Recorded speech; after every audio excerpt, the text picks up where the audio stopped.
Welcome to the Soul Archaeology podcast, a space for connection, resonance, witnessing, and learning. Together we'll harvest medicine from the spiral of life, sharing conversations with other embodied humans who have navigated their own initiations and found alignment with their true soul essence. With weekly astrology, energy updates, embodied conversation, and channeled teachings, this is a space for you to land and find resonance with the spiral of your own soul.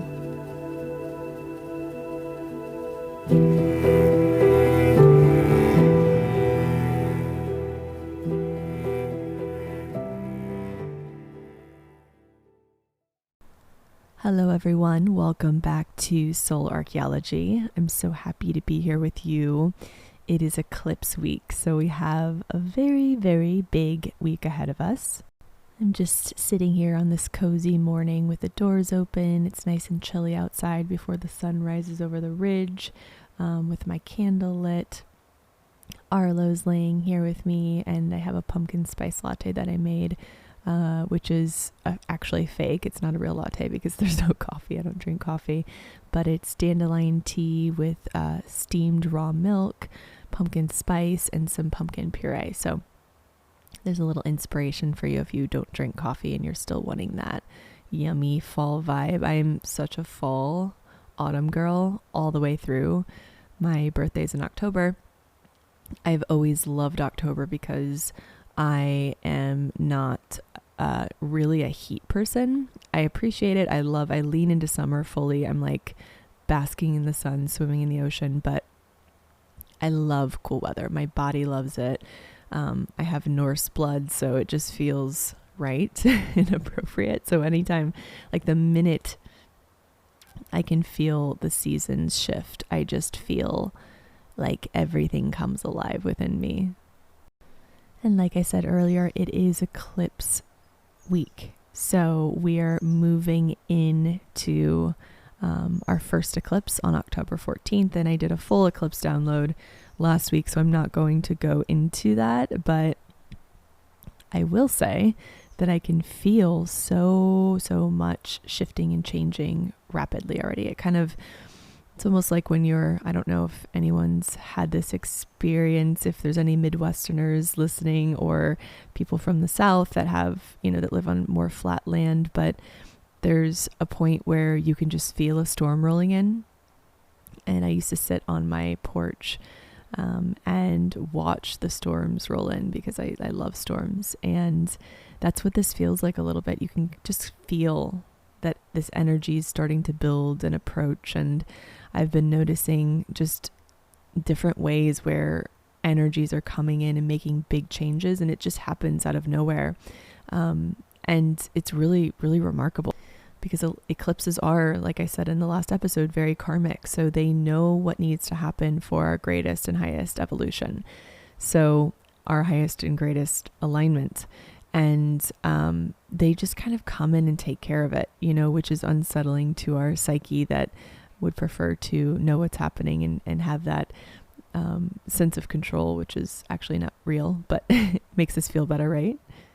So I've just been noticing, especially in sessions last week, just incredible alignments occurring. And sometimes alignments don't happen in the way we think they will happen.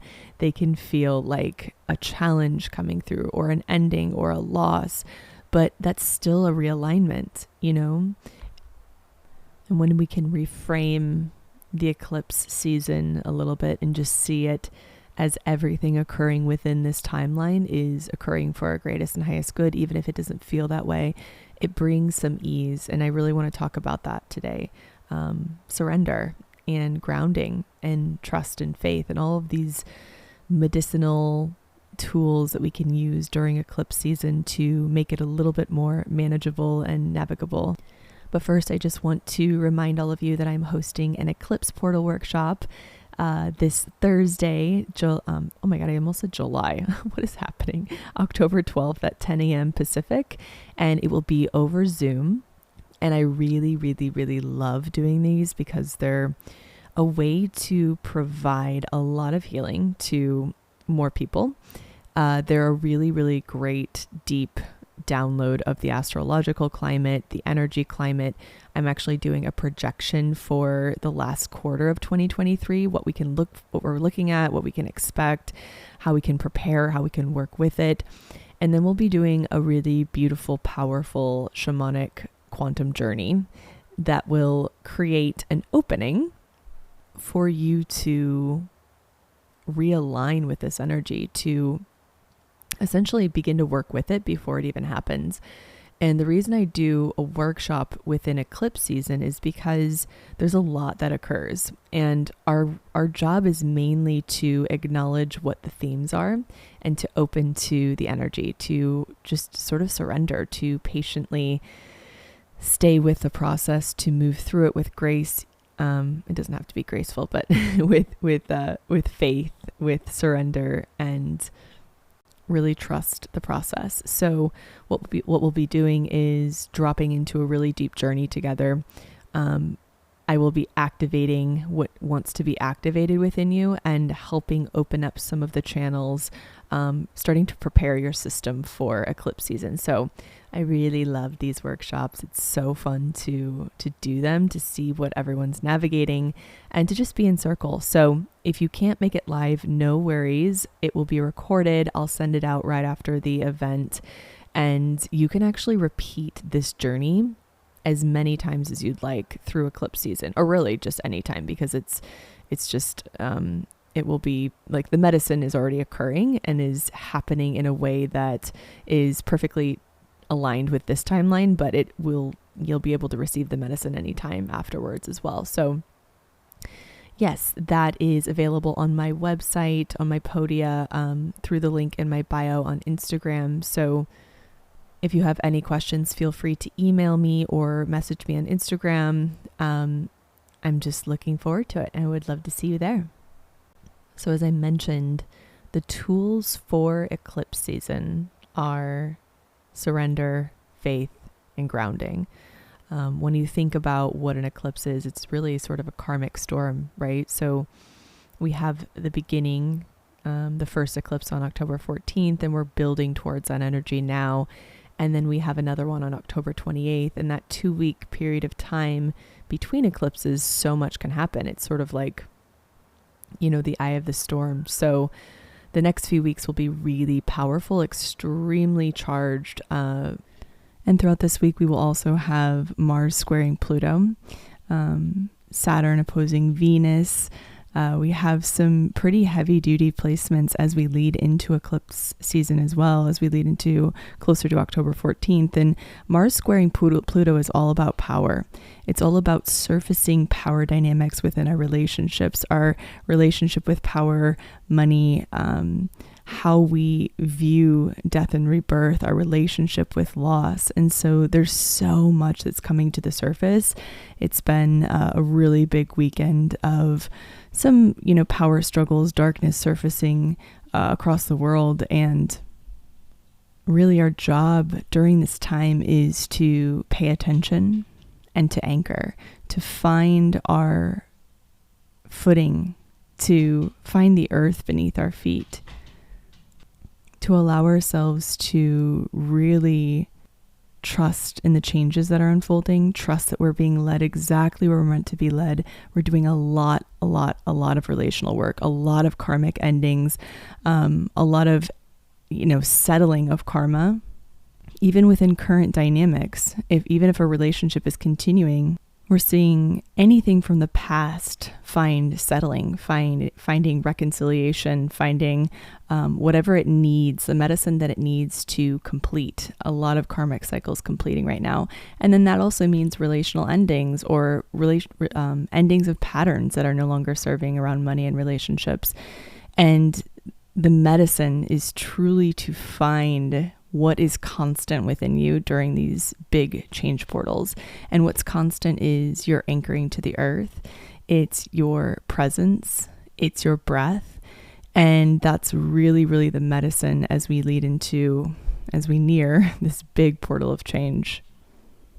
It's important to remember that none of this should be feared, that everything that's occurring is occurring for a reason, that, there's the people in our lives have their own karmic path, they have their own evolutionary journey, and they have their own contracts. And as we purge a lot of contracts within us, with other people, with patterns, with different karmas that we're carrying, there is a higher agenda that's at play. And our job is to really trust it, to trust that what's unfolding is unfolding for a reason. And I definitely don't align with fear, the energy of fear around eclipses, because I think that what we can do is really work with them. So where can we find a really lovely, grounded, safe space to land, to trust and have faith that whatever is occurring for our greatest and highest good? So I think about the earth, right? Our bodies. That's where we rest. That's where we wait. That's where we listen from. And when I was grounding and clearing my energy and really preparing to record today, I just kept seeing somatic work and grounding and coming back to the body, using different tools to really anchor. And then I pulled the Earth card from the Mystical Shaman deck, which is one of my favorite decks to use. I haven't used it in a while, but I used to use it a lot in like 2018, 2019. And I just decided to pull from it today, and I got the Earth card and the Jaguar card, which are both very appropriate for this season. So I just, when I was, opening the circle and grounding and clearing, I saw everyone just as a tree, it's a big, sturdy oak tree, and using your innate roots within you, beneath you, your innate connection to the earth as an anchor, and really using this anchor to find the medicine that you need through this time. Knowing so much is swirling around us, so much is changing, shifting. I think you can probably feel that energy, right? I know I have the last few weeks. I'm very sensitive to eclipses and just really any astrological energy. So I always feel it a few weeks before it actually starts occurring. And I've been feeling this build almost, it feels like the fast forward button has been pressed.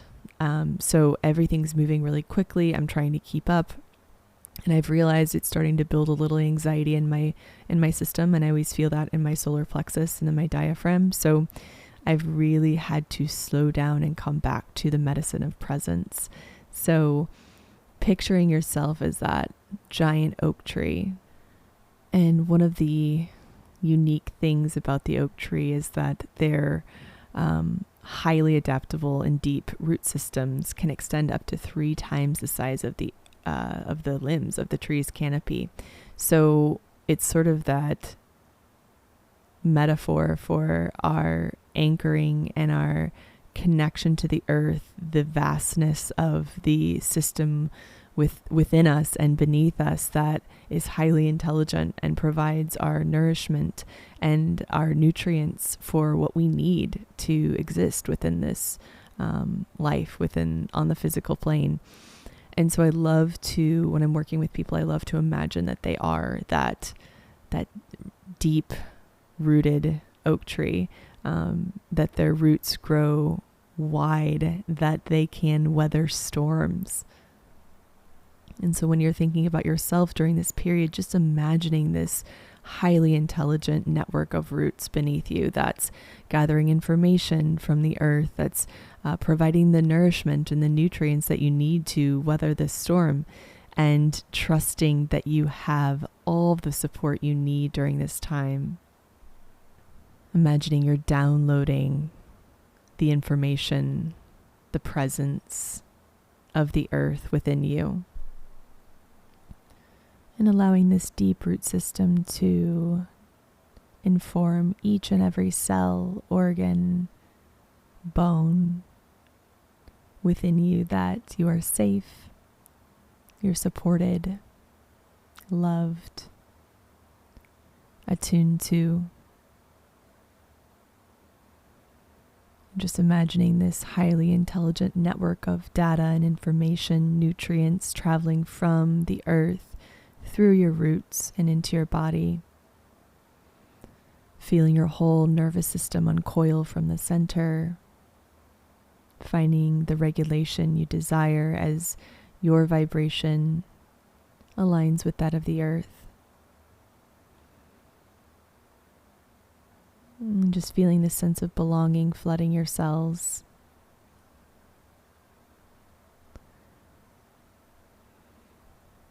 This longing for belonging, this desire to feel held, finally begin to fill.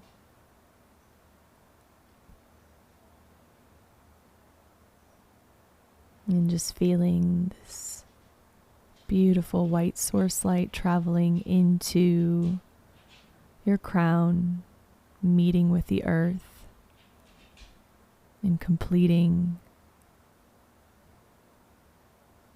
this knowing that you are exactly where you're meant to be, receiving what you're meant to receive. Feeling this deep sense of trust flooding your system, safety, faith, harvesting the sacred medicine of presence that you have everything you need to navigate these times, that all that's circling around you will find its proper place when it's time. And just feeling yourself deepen more and more into that knowing, into the medicine of presence.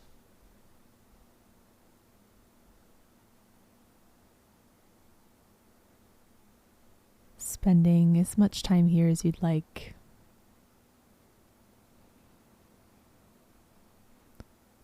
Knowing and trusting that you are exactly where you're meant to be, feeling what you're meant to feel, and harvesting the powerful medicine of this time. The main message for today is surrender. Surrendering to this higher timeline that's unfolding, grounding, co-regulating with the sacred earth that's within us, beneath us, and just allowing this to carry you through the next few weeks as we navigate great change. Trusting that your body, your system, has all of the information and data that it needs to navigate this current climate and this unfolding of healing. So the cards that I pulled today are the Earth card, and this is from, like I said, the Mystical Shaman Oracle deck, which is a beautiful deck and has such deep wisdom and learnings that I love to pull from. And the essence of Earth, it represents the gift of life. The symbol on this card refers to the body of the planet Earth, the human body, and nature herself. We're reminded by this symbol that all creatures are born of the earth and human beings are the stewards of all life on this planet. It refers to what we make of it, our health, wealth, security, grounding, solidity, and stability. It reminds us that the world of form is a gift of spirit and needs to be treated with respect. When the earth symbol appears, it represents a need to focus on reverence and appreciation for the natural gifts that are coming to you now and always. The concrete world you inhabit is there by the grace of spirit, and you are part of it. Much can be accomplished now when you focus on compassionate, reverent service to the world. If you act with integrity, gratitude, and humility, you will find yourself more prosperous than you can imagine. Success is assured when the earth appears as an invitation. When the spirit of earth comes as your medicine, you're being reminded that when you practice self-care, take a walk in nature, and focus on the consciousness of abundance, miracles can and do happen. And the other one that came out was the Jaguar card. And the essence of Jaguar is the protector of all life in the Amazon. And in times of fear, she brings courage and certainty. Jaguar is at the top of the food chain. With great stealth, she can track her mark from a distance and not be seen or heard. She moves gracefully through the jungle, relishing in the abundance of the rainforest, fearless and at ease. Jaguar knows the ways beyond death and is the master of the shadows, blending invisibly between light and dark, night and day. She invites you to explore beyond the walls that confine you, to go outside your normal routine, to push your limits and boundaries. She is delivering an invitation from your own future to investigate the unknown, to venture into the mystery in the dark places you've been reluctant to explore. And I love this so much because Jaguar is one of my most present guides, and I can tell I need to go on a soul retrieval or a journey of some sort to explore when I see her glowing golden eyes in my third eye. So she's such an incredible guide, and if any of you have her as a guide, you understand. So it's such an incredible time to anchor, ground, utilize this time to do the journey work, to do to explore the spaces that you're being called to explore, and to trust that you're being guided and supported through this time. Thank you so much for being here, for your presence. I'd love to see you for the Eclipse Portal workshop. Like I said, if you have questions, let me know. You can always tune back into the Eclipse Portal guide that I recorded last week for lots of juicy info on what's to come. If you don't mind leaving a 5-star rating, review, subscribing to the podcast, it helps me so much. I would so appreciate it. And thank you, of course, to everyone who's been sharing the episodes. It means the world, truly. Thank you. So many incredible messages. It just, yes, I can't tell you how much it means to me. So I hope you have a beautiful eclipse week. Happy autumn, and I will talk to you next week.